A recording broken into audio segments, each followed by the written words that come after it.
सपना देखा है तो उसको अधूरा छोड़ने के लिए थोड़े देखा साहब। अगर मैंने सपना देखा तो पूरा होना होगा। अपने माइंड को क्लियर गोल देना पड़ेगा, ये गोल है जिसे तुझे अचीव करना है। मुझे नहीं पता ये कैसे होगा, माइंड तू बता ये कैसे होगा। ब्रेन उसके रास्ते निकालेगा, आपको अपने आप उस डायरेक्शन में भगाएगा।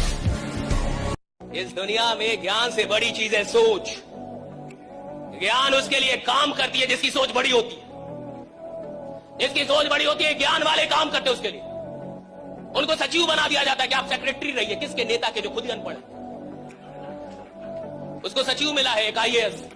आईएएस कौन है? पढ़ा लिखा आदमी। सचिव है, सेक्रेटरी है उसका। सेक्रेटरी समझते हैं ना, सहायक है।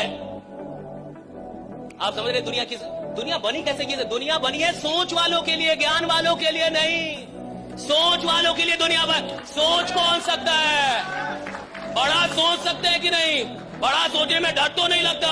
बड़ा सोचने की हिम्मत है कि नहीं? बड़ा सोचने का जिगरा है कि नहीं?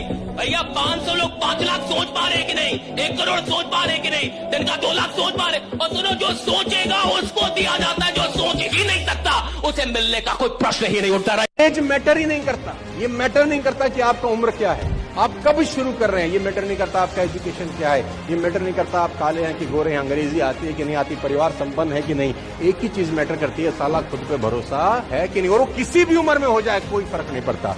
जॉर्ज बर्नार्ड शॉ 90 साल की उम्र में पेड़ से चढ़कर गिर गए। पेड़ पे चढ़ते चढ़ते जॉर्ज बर्नार्ड शॉ, बहुत बड़े आदमी, 90 साल की उम्र में पेड़ से गिर गए, हड्डी टूट गई। तो किसी ने बोला, भाई साहब 90 साल की उम्र में पेड़ पे चढ़े? बोला 90 साल हो गया, आज तक पेड़ पे नहीं चढ़ा, सोचा चढ़ के देखता हूं कि होता क्या है। कोई भी एज कम नहीं है कुछ भी नया करने के लिए। आप कुछ भी कर सकते हैं, कोई एज मैटर नहीं करता, एजुकेशन मैटर नहीं करता। आप कौन से गांव से आते हैं, कौन सा गांव है एपीजे अब्दुल कलाम का, कहां से निकल के आदमी। और ये कहानियां नहीं है, ये सच्ची घटना है। ऐसा एक स्टोरी नहीं है, ऐसा मैं दर्जनों कहानियां सुना सकता हूं कि आदमी ने जब अपने ऊपर भरोसा किया, कायनात उसका मुकद्दर बनाने में लग गई। बाय मिस्टेक चैंपियंस पैदा नहीं होते।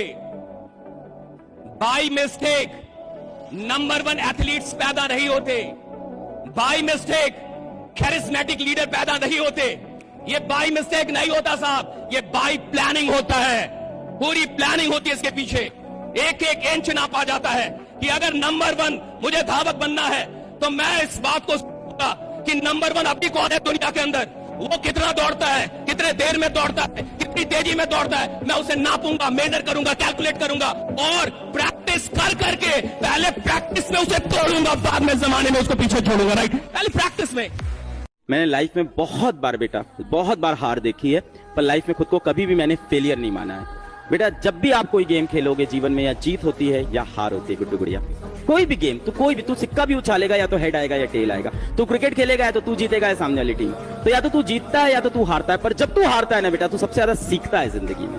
हारने से कोई बेटा फेलियर नहीं होता है।